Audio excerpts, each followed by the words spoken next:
Assalamualaikum warahmatullahi wabarakatuh.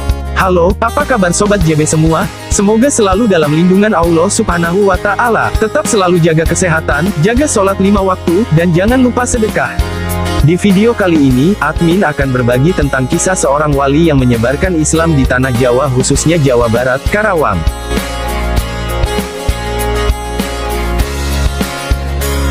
Syekh Kuro Karawang.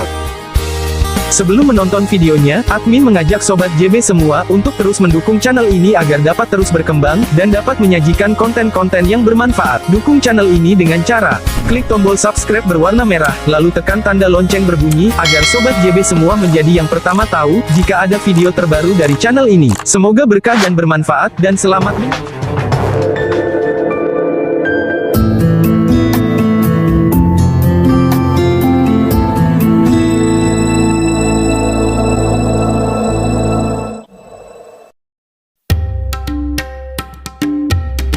Syekh Kuro adalah Syekh Kurotul Ain atau Syekh Hasanuddin atau Syekh Mursahadatillah. Menurut naskah Purwaka Caruban Nagari, Syekh Kuro adalah seorang ulama. Dia adalah putra ulama besar perguruan Islam dari negeri Campa, yang bernama Syekh Yusuf Sidi, yang masih ada garis keturunan dengan Syekh Jamaluddin Akbar Al-Husaini, serta Syekh Jalaluddin, ulama besar Mekah. Jika ditarik dan dilihat dari silsilah keturunan, Syekh Hasanuddin atau Syekh Kuro masih ada garis keturunan dari Sayyidina Husain bin Syaidina Ali radhiyallahu anha, menantu Nabi Muhammad shallallahu alaihi wasallam. Dari keturunan dia Kirana, ibunya Syekh Hasanuddin atau Syekh Kuro. Selain itu, Syekh Hasanuddin atau Syekh Kuro juga masih saudara seketurunan dengan ulama Cirebon dari generasi keempat, Amir Abdullah Hanuddin. Sebelum berlabuh di Pelabuhan Karawang, Syekh Kuro datang di Pelabuhan Muara Jati, daerah Cirebon pada tahun 1338 Saka atau tahun 1416 Masehi.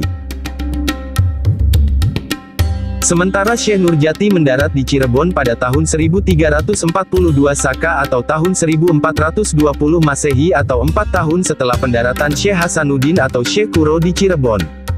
Kedatangan Syekh Hasanuddin atau Syekh Kuro di Cirebon, disambut baik oleh Syah Bandar atau penguasa Pelabuhan Muara Jati Cirebon, yang bernama Ki Gedeng Tapa. Maksud dan tujuan kedatangan Syekh Hasanuddin ke Cirebon, adalah untuk menyebarkan ajaran agama Islam kepada rakyat Cirebon.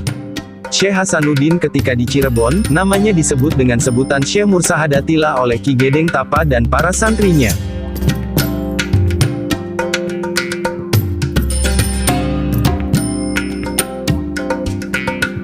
Setelah sekian lama di Cirebon, akhirnya misi Syekh Hasanuddin untuk menyebarkan ajaran agama Islam di Pelabuhan Cirebon, rupanya diketahui oleh Raja Pajajaran yang bernama Prabu Anggalarang.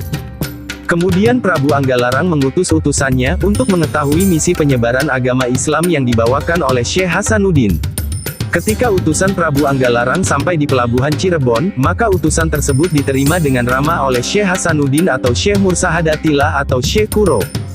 Syekh Hasanuddin atau Syekh Mursahadatillah seraya berkata kepada utusan Raja Pajajaran Prabu Anggalarang, kelak dari keturunan Raja Pajajaran akan ada yang menjadi waliullah meneruskan perjuangan penyebaran ajaran agama Islam.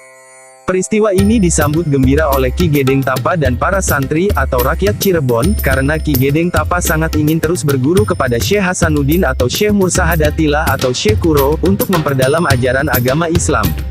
Suatu waktu, Syekh Hasanuddin atau Syekh Mursahadatillah pernah pamit kepada Ki Gedeng Tapa, Muara Jati Cirebon, karena harus berdakwah ke Malaka dan Sumatera. Maka Ki Gedeng Tapa Muara Jati Cirebon, menitipkan anak kandung putri kesayangannya yang bernama Nyi Subang Larang, untuk ikut berlayar bersama Syekh Hasanuddin atau Syekh Mursahadatillah ke Malaka.